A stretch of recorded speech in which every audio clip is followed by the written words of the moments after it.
Hello दोस्तों, आप सबका फिर से स्वागत है एक और नए वीडियो में। आज की इस वीडियो में आपके लिए एक नई जानकारी लेकर आया हूं। जैसे कि आप लोग यहां पर बहुत सारा सामान देख रहे हैं, कुछ इसी प्रकार से और भी दुकानदार भाई होते हैं, उनके पास इससे भी कई गुना ज़्यादा सामान होता है, जिनका रेट याद कर पाना बहुत ही मुश्किल होता है।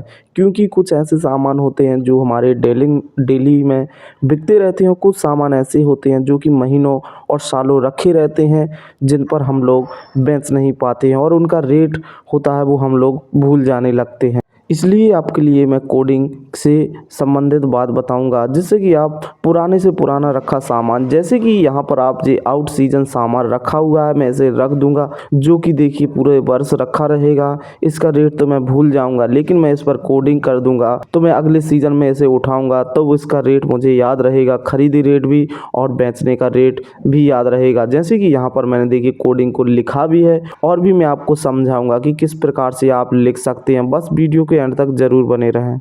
हम लोग टेबल के यहाँ पर आ चुके हैं। कोडिंग के लिए हमने एक पेपर भी लिया हुआ है, साथ ही एक पेन भी लिया हुआ है, जिससे कि हम लोग कोडिंग को अच्छे से समझ सकें। हम लोग कोडिंग के पहले एक शीर्षक को सीखते हैं, जैसे कि आपका नाम भी हो सकता है, आपका दुकान का नाम भी हो सकता है। मान लीजिए मैं यहाँ पर शीर्षक तैयार कर रहा हूँ अपने चैनल के नाम से, जैसे कि मेरे इस चैनल का नाम है टेक संजू इलेक्ट्रिकल, वही मैं यहाँ पर लिख ले रहा हूँ। आप लोग जैसे आपका नाम है रमेश कुमार है तो आप रमेश कुमार भी लिख सकते हैं, या आपका जो दुकान का नाम हो उसके नाम से भी लिख सकते हैं। तो मैं अपना पहले सबसे चैनल का नाम लिख ले रहा हूँ। तो यहाँ पर दोस्तों मैंने टेक संजू इलेक्ट्रिकल लिख लिया है। आप यहाँ पर रमेश कुमार भी लिख सकते हैं, या आपका दुकान हो तो उसका भी नाम लिख सकते हैं। अब इसे हम लोग अल्फ़ाबेट की जगह इसे हम अपने गिनती में परिवर्तित करेंगे, क्योंकि हमारी जो कोडिंग होती है वो गिनती में ही हम लोग करते हैं। तो यहाँ पर देखिए जो टी है वो हमारा 1 नंबर पे है तो इसे 1 मान लेंगे, और जो हमारा ई है वो 2 नंबर पे है तो 2 मान लेंगे, और सी को हम लोग 3 मान लेंगे, और जो हमारा एच है उससे 4 मान लेंगे, और जो हमारा एस है उसे 5 मान लेंगे। वो ए नंबर हमारा 6 पर है तो इसे 6 मान लेंगे। ठीक इसी प्रकार से आप लोग पूरी गिनती को लिख लीजिए, यहाँ से 1 से लेकर 9 तक हमें लिखना होता है। तो जी हमारा 8 हो गया, और जो हमारा यू दिया गया है इसे हम लोग 9 मान लेंगे, और जो हमारा ई है, और ई हमने यहाँ पर भी मान लिया, तो हम लोग जो ई को 2 मान चुके हैं तो इस ई को हम लोग छोड़ देंगे, इसे कुछ नहीं मानेंगे, इसे हम लोग नहीं याद रखेंगे। इसके बाद जो हमारा एल है इसे हम लोग 10वें नंबर पे इसे 10 नहीं मानेंगे, इसे हमें लोग 0 मानना होगा, क्योंकि 1 से लेकर हमने 0 तक लिखना है। इसके बाद हमें कुछ नहीं लिखना होता है। इसके बाद जो हमारे जो बचे हुए हैं ये कुछ भी काम के नहीं है, इतने ही हमें जो अल्फ़ाबेट दिए गए हैं यही काम के हैं। इसके बाद हम लोग मान लीजिएगा हमारे जो गिनती है इसे आप लोग याद कर लीजिए कि टी को हम 1 मानते हैं, और सी को हम 3 मानते हैं, और एन को 7 मानते हैं, और एल को हम लोग 0 मानते हैं।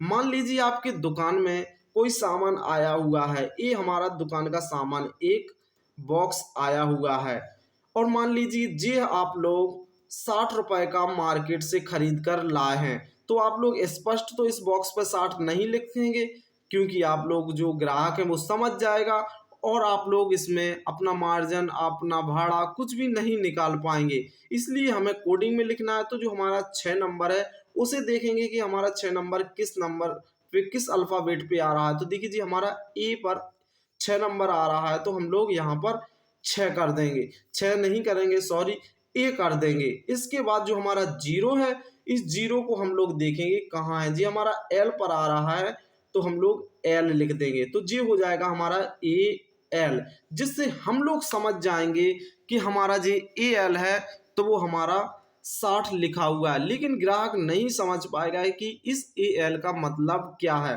और जैसे कि अब हमारा बिक्री रेट है, उस बिक्री रेट को आप मार्जिन के हिसाब से अपने भाड़ा के अनुसार आप लिख लीजिए। जैसे कि मैंने 60 का लाया था, मुझे 80 रुपए का बेचना है तो मैं 80 लिख दूंगा। अगर आप लोग और ज़्यादा मार्जिन रखते हैं या कम रखते हैं, आप अपने मार्केट के अनुसार आप इस पे कोडिंग कीजिए। तो जी हमारा 60 हो चुका है AL, और जी हमारा जो 80 है जी हमारा बेचने का प्राइस हो चुका है। इसके बाद हम लोग यहाँ पर देखेंगे कि हमारा मान लीजिए दूसरा सामान भी है, और जी हमारा सामान मान लीजिए कि 918 रुपए का जी हमारा आया हुआ है। तो इसे 918 हम लोग कैसे लिखेंगे? वही करेंगे जो हमने यहाँ पर किया है। 9वें नंबर पे यू आ रहा है तो हम लोग यू लिख देंगे, और 1 नंबर पे हमारा जो यहाँ पर टी है तो हम लोग टी लिख देंगे, और जो हमारा 8वें नंबर पे जे आ रहा है तो यहाँ पर हम लोग जे लिख देंगे, जिससे कि हम समझ जाएंगे कि जी हमारा 9 लिखा हुआ है, जी हमारा 1 लिखा हुआ है, और जी हमारा यहाँ पर 8 लिखा हुआ है। तो जी 918 हमारा लिखा हुआ है, और 1050 या 1080 जितने में आप लोग बेचना चाहते हैं तो उतना यहाँ पर बेचने का प्राइस लिख दीजिए, जिससे कि अब मैं यहाँ पर ग्राहक को दूंगा कि मैं 180 रुपए का जी आएगा, तब हम लोग वो ग्राहक हमसे मोल भाव भी करेगा, तब हम लोग समझ लेंगे कि हमें इससे कम नहीं जाना है या कितना हमें मार्जिन रख के बेचना है। अगर आप लोगों को समझ आया है तो आप लोग मेरे एक छोटा सा जवाब जरूर देंगे। तो यहाँ पर देखिएगा, जैसे कि एक हमारे पास एक बॉक्स और है, इस बॉक्स पर हम लोग लिखेंगे कि हमारा कितने रुपए का आया हुआ है। इसे हम लोग अल्फ़ाबेट में लिखेंगे। अल्फ़ाबेट जैसे मान लीजिए मैं लिख दे रहा हूँ यहाँ पर ए और सी, और यहाँ पर मैंने लिख दिया जैसे कि एच। अब आप लोग बताइए कि मैंने यहाँ पर कितना लिखा हुआ है। अगर आप लोगों को वीडियो अच्छा लगा है तो लाइक कीजिए, और चैनल को भी सब्सक्राइब कर लीजिए, क्योंकि मैं और भी ऐसी छोटी छोटी जानकारियाँ लाते रहता हूँ। अगर समझ नहीं आया तो कमेंट ज़रूर बताइएगा। आप सबका वीडियो देखने के लिए बहुत बहुत धन्यवाद।